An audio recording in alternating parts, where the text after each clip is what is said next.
In a world of illegible handwriting, there is a new machine from the Olympia manufacturing company called the typewriter. With this device, the user now has at his or her fingertips the ability to publish articles, stories, novels, invoices, and simple notes. Editors and publishers will be ecstatic. This machine will be considered, along with the bicycle, a significant factor in the liberation for women who will now be able to seek work as typists.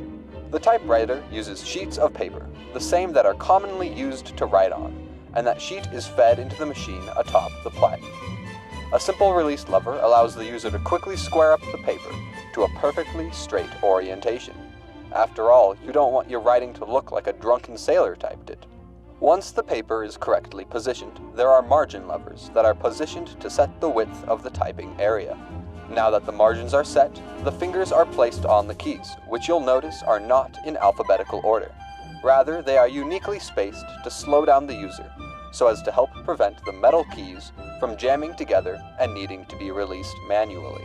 As the user types, the platen moves the paper automatically, almost magically, across the typing letter area, and at the end of each line, approximately 10 letters before the margin, a bell rings to let the user know the line's end is near.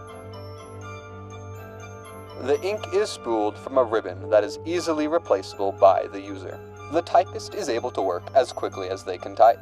A common practice line is one that uses every letter in the alphabet, such as, "The quick brown fox jumps over the lazy dog," or alternatively, "Pack my box with 5 dozen liquor jugs," or, "Amazingly few discotheques provide jukeboxes." When finished, the work is done. You finished the job and the typewriter is ready for the next typing project.